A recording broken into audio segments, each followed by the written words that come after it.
Welcome to our channel. Today we how to enable Premiere Pro match cut transitions using effect presets. Quick tutorial step by step clearly. Open Adobe Premiere Pro and load the project you want to work on. Locate the effects panel on the right side of your workspace. If the effects panel isn't visible, navigate to the window menu and select effects to display it. Search for match cut in the search bar within the effects panel. You should see various match cut transition presets available. Click and drag your preferred match cut transition onto the timeline between two clips. Ensure that both clips are properly aligned to create a seamless transition. Select the transition in the timeline to access its parameters in the Effect Controls panel. Adjust the duration of the transition if needed by dragging the edges of the transition effect in the timeline. Play back the sequence to preview the match cut transition and ensure it looks smooth. If necessary, fine-tune the transition settings in the Effect Controls panel for the desired effect. Repeat these steps for any additional matches cut transitions you wish to apply. Once satisfied with your adjustments, save your project to keep the changes.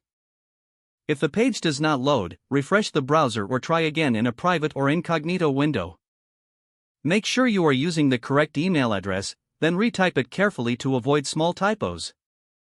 If your password is not accepted, use the reset option and create a new strong password you can remember.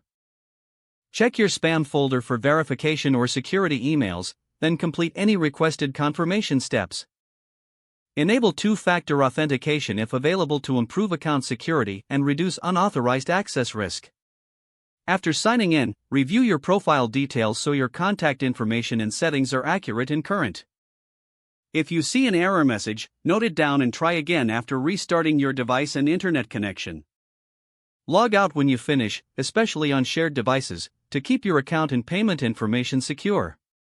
If the page does not load, refresh the browser or try again in a private or incognito window. Make sure you are using the correct email address. If your password is not accepted, use the reset option and create a new strong password you can remember. Check your spam folder for verification or security emails, then complete any requested confirmation steps. Enable two-factor authentication if available to improve account security and reduce unauthorized access risk. After signing in, review your profile details so your contact information and settings are accurate and current. If you see an error message, note it down and try again after restarting your device and internet connection. Don't forget to like this video and subscribe to our channel for more step-by-step tech guides.